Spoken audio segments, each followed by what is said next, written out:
انطلقت جلسة جديدة أمام الدائرة الجناحية المختصة بالقضايا ذات الصبغة الإرهابية بالمحكمة الابتدائية بتونس.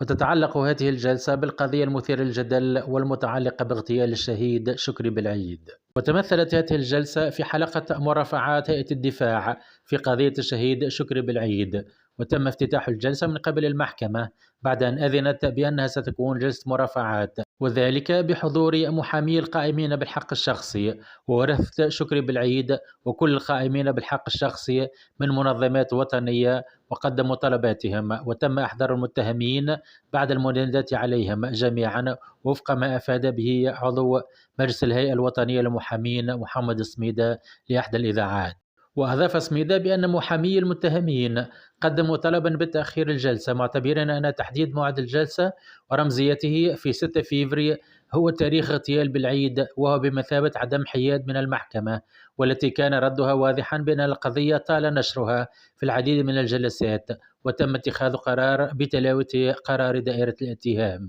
هذا ويذكر أن عضو هيئة الدفاع التومي بن فرحات قد أفاد لإحدى الإذاعات بأن زميله الأستاذ عبد الناصر العويني قد اعتبر أن تاريخ 6 فيفري ورمزيته لم تختاره المحكمة، وإنما تاريخ اختاره القتلة.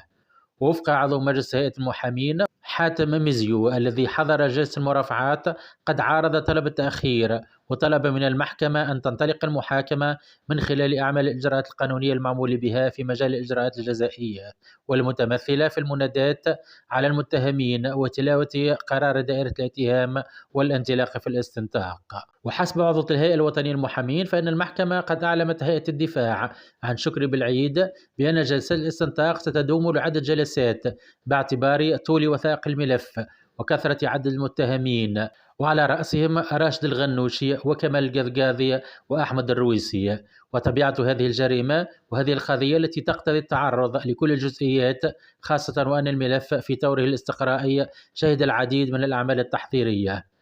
وانطلقت جلسة محاكمة المتهمين في قضية اغتيال الشكري بالعيد بتلاوة قرار دائرة الاتهام، وبعد عرض أوراق القضية على جميع المتهمين ستتولى المحكمة استنطاق جميع المتهمين، وسيتم إرجاء النظر إلى جلسة لاحقة لمواصلة عملية الاستنطاق، وبعدها ستعطى الكلمة للسان الدفاع القائمين بالحق الشخصي، وأثرها تعطى الكلمة للمحامين عن الدفاع عن المتهمين، ومن ثم حاج القضية للمفاوضة والتصريح بالحكم.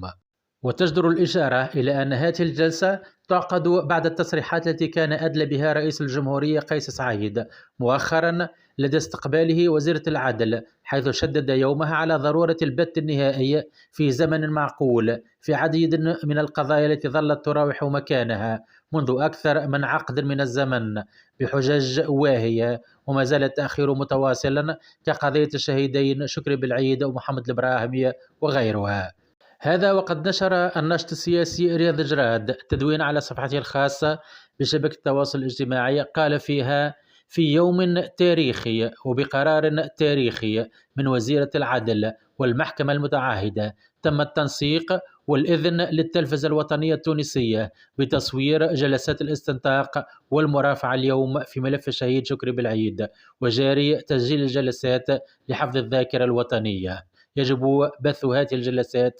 ليكتشف الشعب الحقيقة الكاملة للعشرية السوداء.